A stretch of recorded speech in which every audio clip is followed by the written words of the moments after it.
back to the show. This is The Law Show on CL 650. What about love? Don't you want someone to care about you? What about love?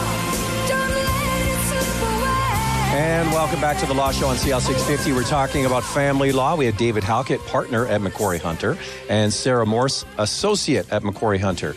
And we've talked about, breaking up relationships, support for children, and for children and spouses. Are there any extraordinary or special expenses that factor in? Yes, they're called Section 7 special and extraordinary expenses, and they are an above and beyond basic maintenance. What are they? What are examples of that? Daycare costs, extracurricular costs, private or public school costs, whatever they may be, and post-secondary. The biggest one that Sarah and I deal with, and Sarah, you can agree or disagree, is daycare, because usually the kids are young. It's so expensive. It is. Yeah. I mean, I have a friend whose wife, I'll just off the subject a little bit, she's been off for a year with the baby and is going back, and the daycare is what she makes.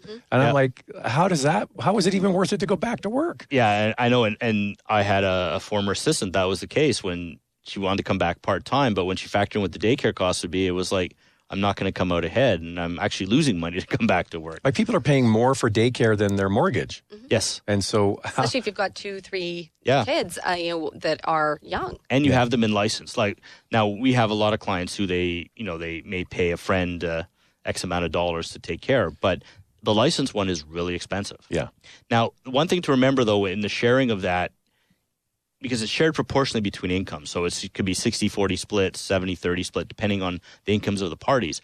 It's only the net cost after tax deductions, because you get to claim what you pay on your taxes, and any subsidy you receive. So if your family income is low, you may have a subsidy that you pay. So even in your friend's situation, it may be one that she may get a subsidy if they were separated, but because your combined income is there, you don't get a subsidy. Do you get situations where the person that's paying says in court, my ex is dragging their feet, not getting a job, so that they can continue to get money from me? If they actually went to work, then I could reduce my amount? Oh, yeah, we get that all the time. Absolutely, but luckily there are situations where you can impute income to another person if they're purposely unemployed and not seeking employment. So there is ways to deal with that. Of course, the downside is if you're the payor and you say, Mom, you should be back at work. What often the payor doesn't realize is then there's going to be daycare costs, which may end up costing him more than he was paying. But if the kids are at school age where they could go to school, you still need care after school, right? It can still be $35 a day, potentially, depending on it, and that can add up to quite a bit. But, that happens all the time, that, they can go out and get a job, they can do this, they can do that. And what about the division of care for the children? So you have, obviously, when children are very young, mom probably has them more. So is there a situation where mom doesn't want to give dad half the time because that would reduce the amount of money they're going to get?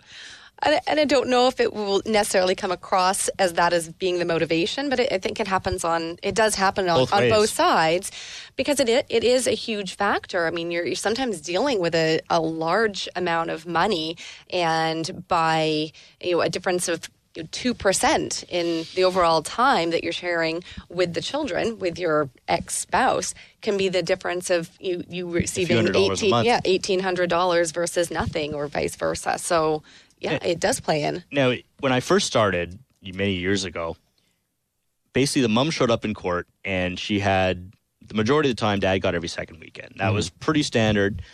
And now, for children over 5, usually there's at least some kind of a sharing. It may not be perfectly equal, but there may be a sharing. A lot of fathers are actively involved in their children's lives when they were together. And as someone said once, I was a great dad until we separated. Then all of a sudden, I should only get a bum. Yeah, only every second weekend, right? And like, dads go to the school events, not like in my old day, whereas my dad didn't go to school events. It was my mom went. That's just the way it was, right? Now, I go to my son's stuff.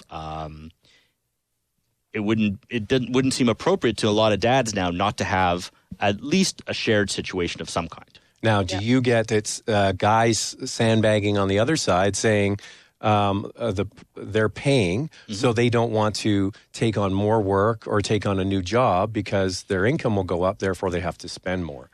Yeah, that of course factors in as well.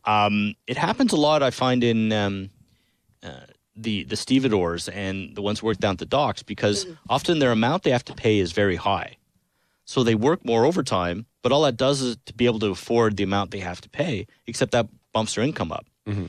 Usually, no court's going to make you do more than you were doing during the relationship. So if you were earning $60,000 a year, they're not going to say you go out and get a $90,000 a year job so you can pay maintenance. You're based on what you had. What about people who work in an industry where they can get money under the table? So somebody's divorced. Yeah, he makes $60,000 a year, but he does jobs on the weekend, renovating someone's bathroom or something, and gets paid cash. Does the ex knows about it? How do they prove it? Like, what do you do in those situations?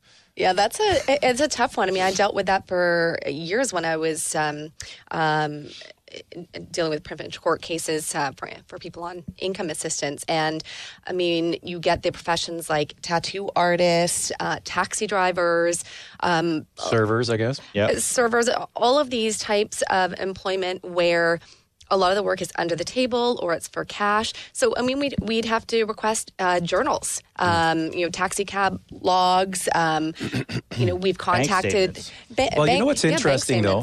My half-sister, who's much younger than me, she's young and she's in her 20s and she's working as a server and what have you. And those tips are now being declared because everybody pays with debit and credit card. And they add the tip onto the little machine that you get. So all of your tips now, it's not cash anymore. It's a record. I never carry cash. I just have my debit card. So if I go to dinner, I just add the 15% or whatever it is onto my amount. So those sort of little loopholes are kind of disappearing now. Closing a little more, yeah. So there's a lot you can do. And I mean, I've successfully imputed income to many people with those sort of jobs where things were done under the table. Or like people who work in the trades, right? They can always pick up extra work, cash jobs. Yeah, oh yeah, and the tough part is proving it.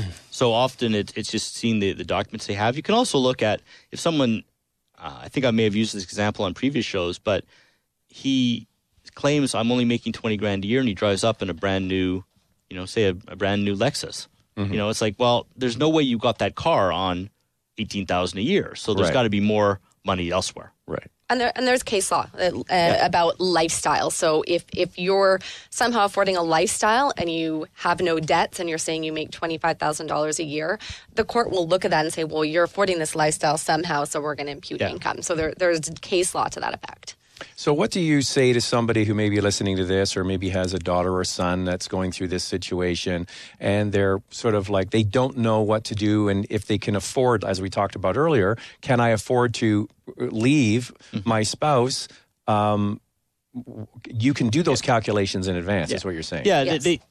They come in to see us and, we have an initial consult, a flat rate that we charge. They can come in, we can give them a good idea, subject, of course, to disclosure afterwards of what they're looking at.